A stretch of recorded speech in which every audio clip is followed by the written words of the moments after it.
Ini yang pertama kan jantung normal, ya. Jantung normal, ciri-cirinya gimana seratnya? Jantung normal. Seratnya bercabang. Ya, seratnya bercabang ya. Bercabang tuh ya kayak gini nih, ini kan bercabang nih, nih. Nih, lihat nih bercabang nih. Bisa yang di belakang bisa lihat? Ya, nih bercabang nih, ya. Bercabang terus kalau yang normal tuh dia masih satu arah ya. Seratnya masih teratur nih. Ya. Kalau dideketin ini apa nih? Intinya ya. Intinya ya, inti sel otot jantungnya ya. Intinya nuklei boleh. Terus ada apa lagi biasanya? Kardiomyosit. Ya. Diskusnya mana ya? Tunggu ya. Diskus ini kayaknya nanti dia di hipertrofi dia lebih kelihatan. Seharusnya sih sini kelihatan ya. Oh itu. Mana? Yang agak unggul. Mana? Bukan. Dia di serat-serat otot jantung. Ntar ya kita kalau jalan-jalan ketemu nanti saya tunjukkan ya. Kalau dia masih belum hipertrofi kan masih longgar-longgar nih ya. Masih longgar-longgar, seratnya masih searah ya. Masih searah, masih longgar-longgar. Terus inget ya, satu seratnya tuh dia cuma segini aja nih, satu seratnya nih cuma selebar ini aja dia ya, seperti pita-pita begini dia bercabang ya. Satu seratnya seperti ini nih ya. Ini kayak ada yang garis-garis sini apa nih? Nih kayak ada bergaris-garis gini apa nih? Nih apa nih? Bukan diskus apa? Bukan. Prostration. Ya, prostration ya.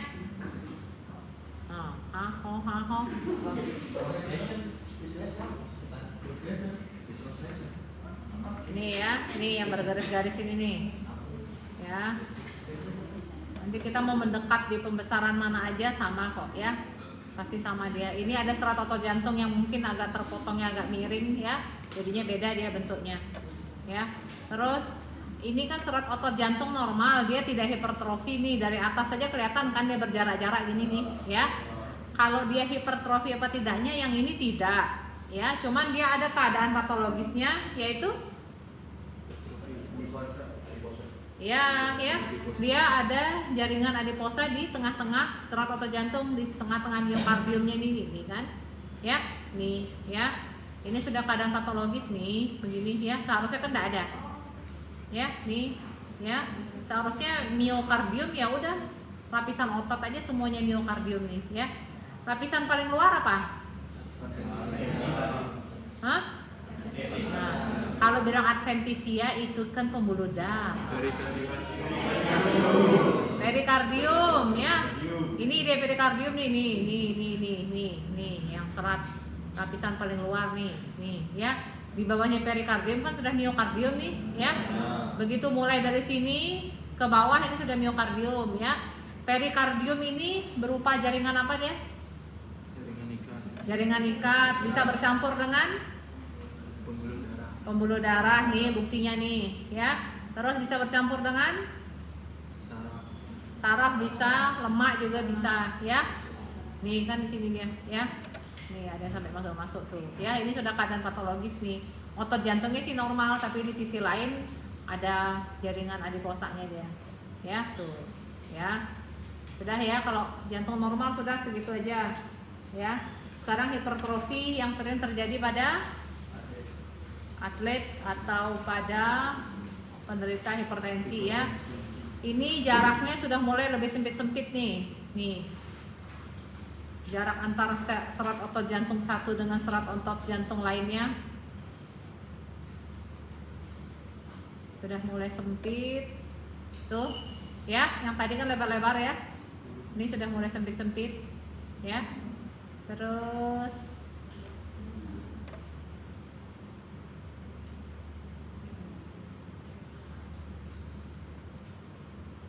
ini apa? Jangan bilang ini cross striation, beda. Ini diskus intercalaris ya.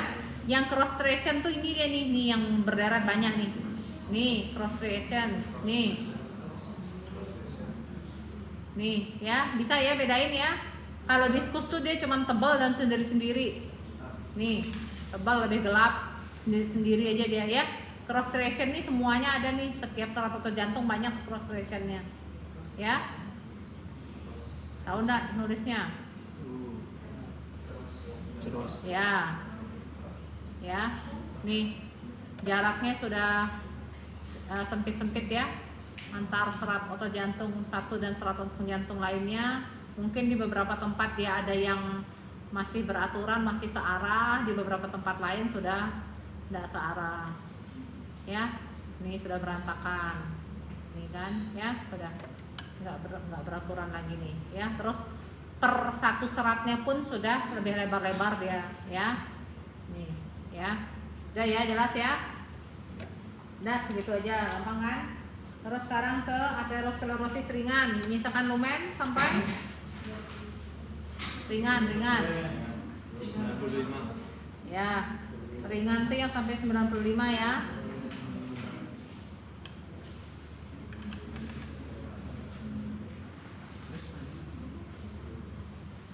90 atau 95? 95. Dibungkus kan? Ya. Mana dia?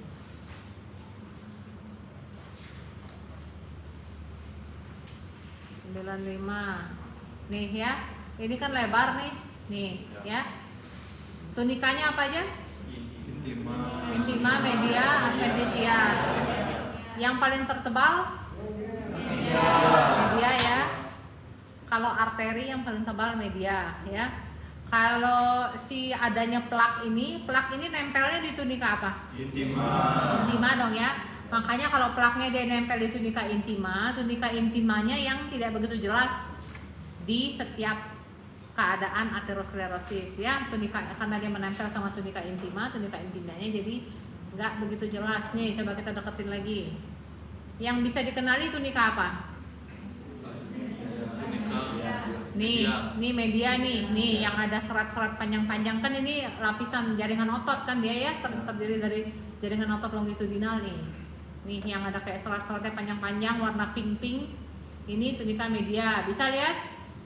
Ya, berarti kalau di luarnya ini sudah pasti adventitia. Nah, tunika media ini kan kira-kira sampai sini dan nih ya. Nah, berarti ini ke dalam ini sudah plaknya nih plaknya ya. Plak kalau yang masih aterosklerosis ringan kan plaknya dia tipis, otomatis lumennya masih tebal kan, ya. Ini plaknya cuma sekitar segini nih segini doang nih, ya. Kalau kita andaikan pakai jarum panah ini mungkin cuma satu lebih sedikit kan jarum panah ini, ya. Ini kan cuma segini, ya. Dari sini sampai sini, ya. Dari sini kan sudah tunika media nih, ya. Nah, terus karena dia menempel di tunika intimanya kan jadi nggak begitu jelas. Tapi untuk normalnya kita harus tahu ada apa di tunika intima nih? Ya, endotel ya. Endotel itu merupakan sel epitel jenis apa?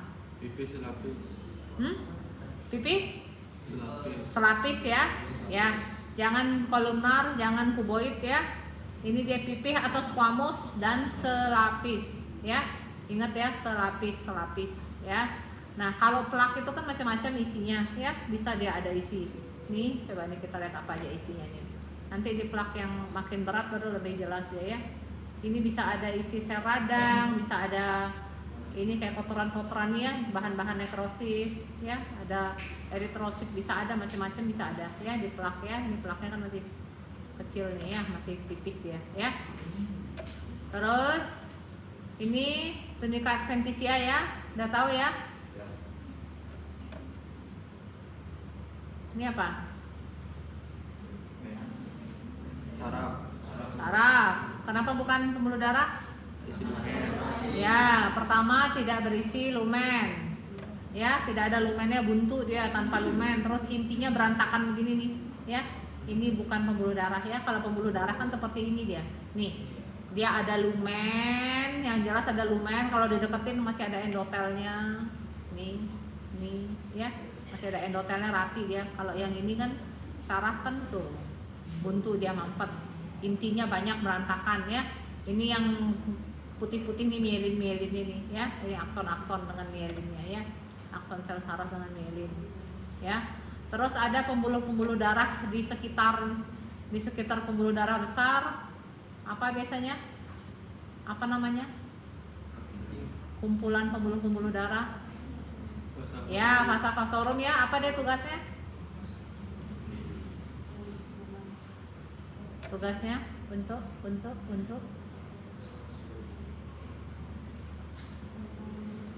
ya membantu mengalirkan nutrisi ya, tambahan baik dari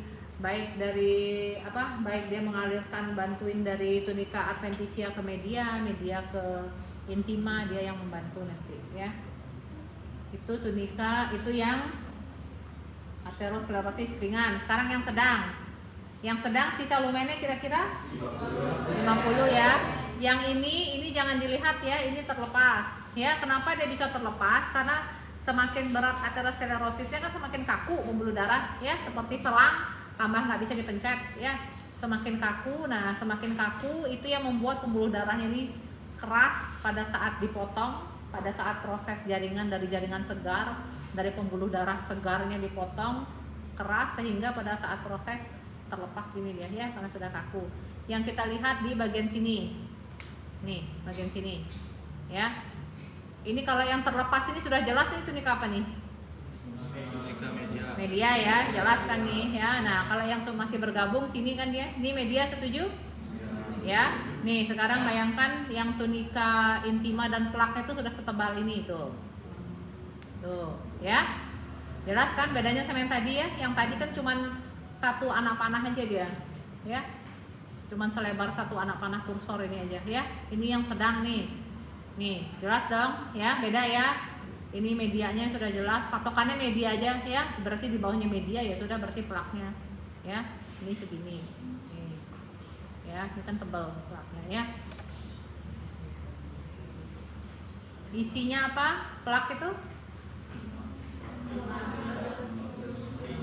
Ya, lemak, kolesterol ya. Ini salah satu contoh kolesterol itu ini nih yang kayak jarum-jarum ini. Ya, ini disebutnya kolesterol cleft. Cleft itu apa? Cleft itu apa? Celah ya. Ini terbentuknya dari kolesterol nih. Nih, begini nih. Ya. Ya, tapi namanya itu plak apa aja dia bisa ada ya. Nanti mungkin di tempat yang aterosklerosis berat mungkin ada kelihatan lemaknya ya. Ini kan bisa bercampur aja dia dengan sel radang, ada eritrosit ya. Nah, ini apa nih?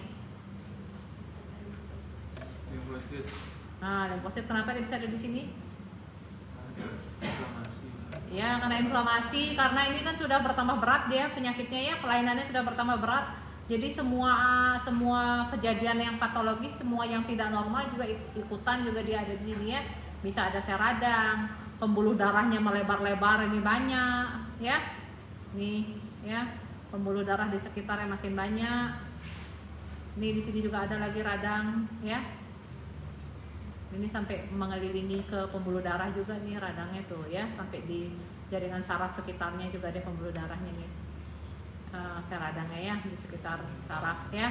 Namanya sudah dia makin berat kelainannya, makin aneh-aneh lagi dia. Ya. Terus ini apa? Saraf ya. Oke. Ya sudah. Oke, kok gampang kok ini ya. Yang sekarang yang berat. Kalau berat itu sudah yang paling kaku kan, yang sudah sisa lumennya berapa? 20 ya. Berarti sudah sangat kecil sekali lumennya nih. Bayangkan ini plaknya itu, ini medianya nih, ini media segini ya. Plaknya itu sudah segini tebalnya ya. Memang dia mungkin kalau tebalnya mirip-mirip kayak yang moderate tadi, yang sedang ya. Tapi kalau yang di berat ini dia saking sudah tebalnya, saking sudah keras, sehingga pada saat dipotong dia sudah pecah begini ya. Sudah ada kalsifikasi, dia pecah ya, saking kerasnya, saking kakunya dinding pembuluh darahnya. Ini yang sering menyebabkan kematian mendadak ya, serangan jantung seperti ini dia ya. Jadi pembuluh darah itu kan kecil, apalagi organnya organ jantung, lebih kecil lagi. Bayangin seberapa tuh pembuluh darah, 0, berapa pembuluh darah itu. Ya, nih ya, pecah-pecah ini karena sudah saking terlalu kerasnya dia. Ya, ini macam-macam ya isinya.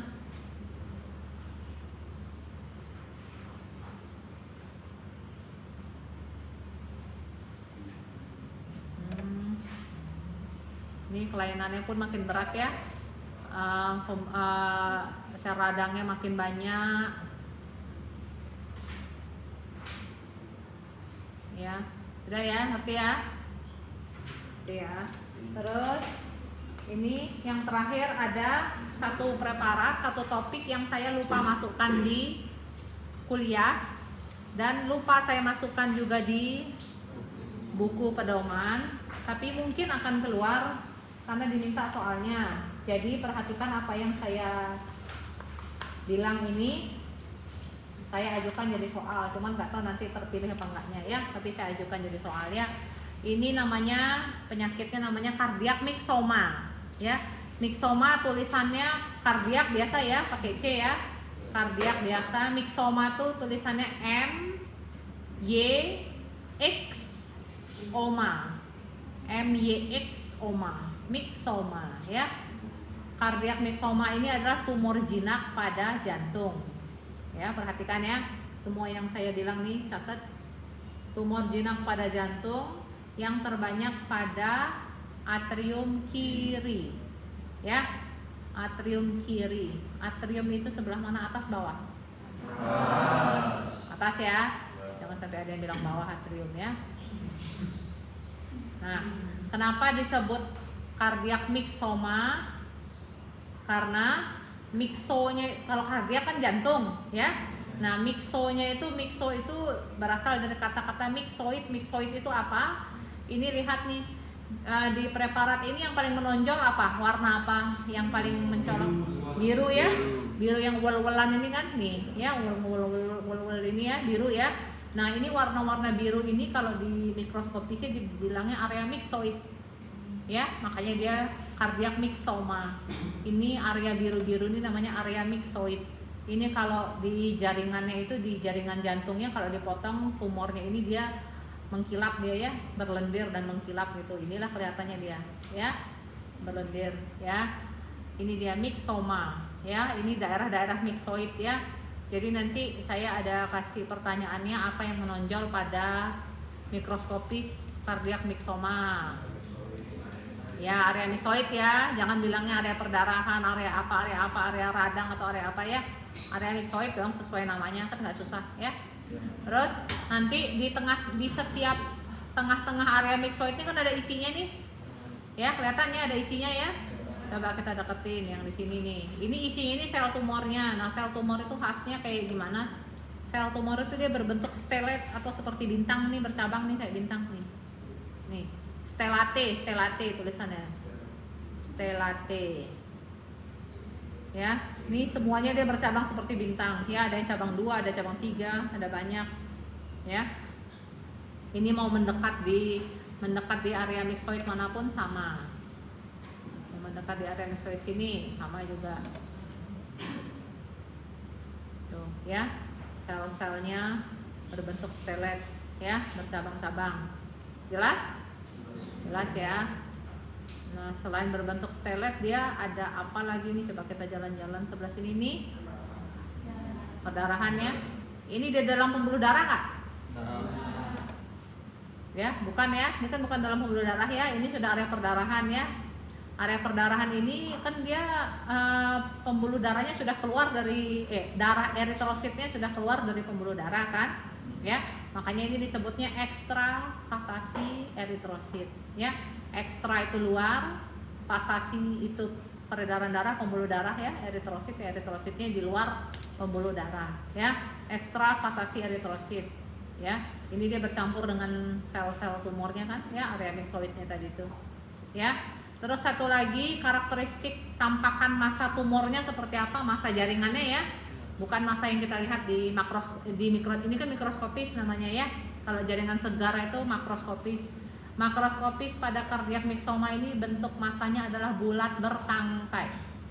Ya, bertangkai, bulat bertangkai. Ya, nanti ada pilihannya, saya kasih pilihan nanti. Rapuh, mudah berdarah, seperti kembang kol, apa segala macam, pilih yang bulat bertangkai. Ya, itu sudah dikasih bocoran banyak banget ini. Makasih yang ada kesemuanya keluar. Keluar kok pasti ya. Pasti ada yang dari kardiak miksoma, pasti ada yang keluar. Apa ini ciri makroskopis? Apa? Ciri makroskopisnya itu dah yang masanya berbentuk bulat bertangkai, paling banyak di atrium kiri ya. Kalau mikroskopisnya yang mencoloknya adalah area miksoid ya, dengan sel tumor berbentuk ya stelet ya, stelet berbintang ya. Sudah itu aja. Selesai ya dah. Silakan mau pakai ini boleh. Pakai ini nih. Masing-masing mikroskop ambil satu